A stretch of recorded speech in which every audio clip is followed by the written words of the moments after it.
They tried to erase the truth, rename the land, but what really happened in 1982 Mandaikadu will shock you.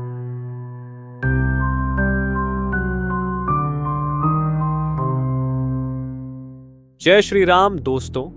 Today we're going deep into a shocking yet revealing case from the southernmost tip of India, Kanyakumari.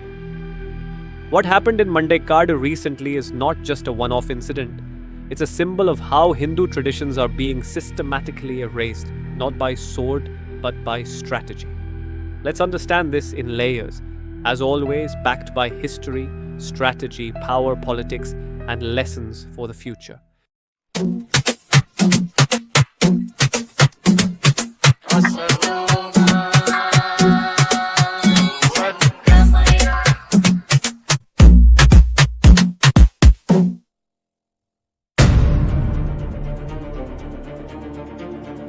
Every few years, the Mandaikadu Bhagavati Amman temple conducts a Kumbhabhishekam ritual in a symbolic rebirth after damage, in this case, after a fire in 2021. The tradition is the head priest, carrying sacred water from the sea, rides on an elephant from the temple to the ocean. A practice carried out for generations. What happened this time? On May 8th, 2025, the priest started the procession. Near a Christian shrine, a crucifix tower turned Mary shrine, locals forced him to dismount. He was compelled to walk to the sea and back, a symbolic humiliation of the ritual. Now, this may seem like a small inconvenience, but trust me, it's much bigger than just walking versus riding.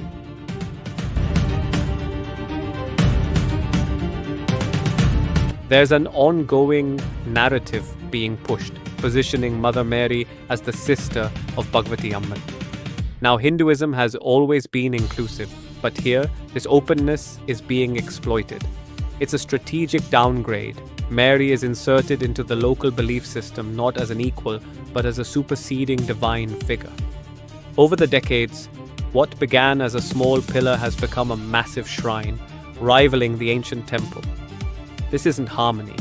This is hijacking.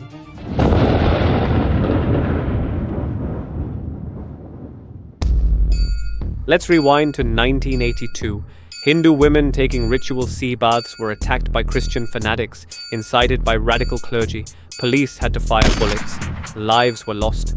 This trauma triggered the rise of Hindu unity, led by Thanulinga Nadar, creation of a formidable Hindu vote bank in Kanyakumari. A judicial commission named Venugopal Commission was formed. Though led by a Dravidianist judge with RSS biases, even he admitted that Christian radicals triggered the violence. He also warned of aggressive missionary behavior, and he even learned of attempts to rename the district as Kanyakumari, which means Virgin Mary District. He recommended laws against forced conversions, also documenting Hindu grievances.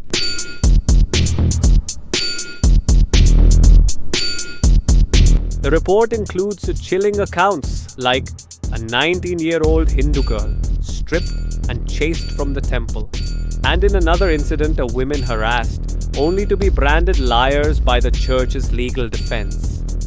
The judge himself was shaken. But what's worse? Today, these facts are buried, and a fictional novel called Marupam, backed by Christian and leftist groups, has shaped public memory, portraying Hindus as aggressors and church as innocent. You know, a victim card game, as always. So the bottom line is, narrative control equals to power. During the riots that emerged, the Christian miscreants had said, "The sea belongs to the Christians. We are in sizable numbers. This land belongs to Jesus. We will not allow Hindus to immerse deities in the sea. We will not allow them to take processions in our areas." There was an attempt, bold, deliberate, and deeply offensive, to rename Nagarkovil district as Yeshu Nadar Kovil district. An erasure not just of a name, but of heritage, roots, and centuries of culture. This wasn't just a name change, it was a warning sign of a larger game plan, and the majority community awakened. They rose in unity, taking protective measures to safeguard what was theirs. After examining 161 witnesses and 323 pieces of evidence, the Justice Venugopal Commission, despite being led by a judge with ideological leanings, held Christian groups solely responsible for the violence.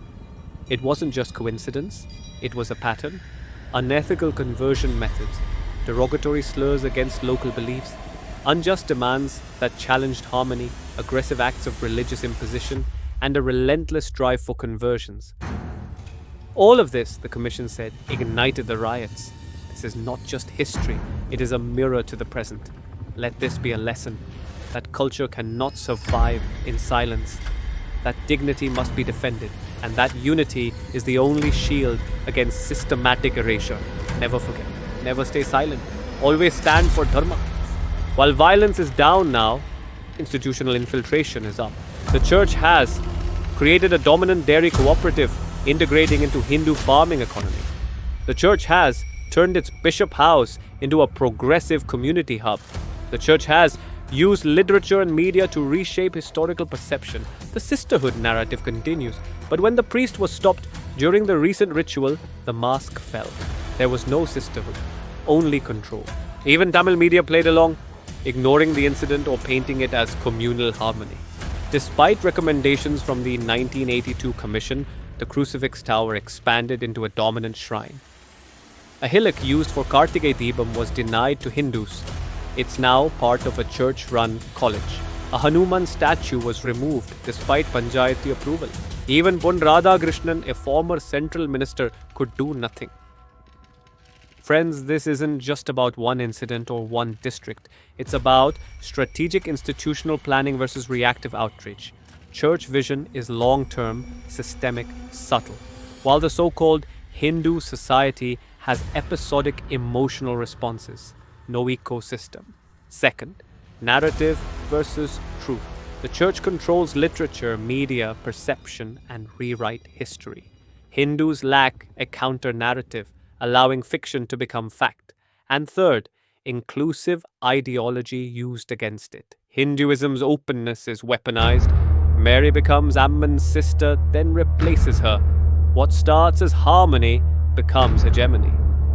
This incident is not a one-off. It's a strategically planned cultural displacement. So what's the way forward? Hindu society needs long-term institutions, not just temples. Hindus need narrative building via books, films, and education. Hindus also need legal activism and grassroots awareness. As I always have firmly believed, fight narrative with narrative, strategy with strategy, and institution with institution.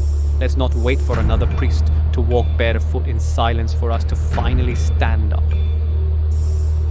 If you found this insightful, don't forget to share this video and start a conversation.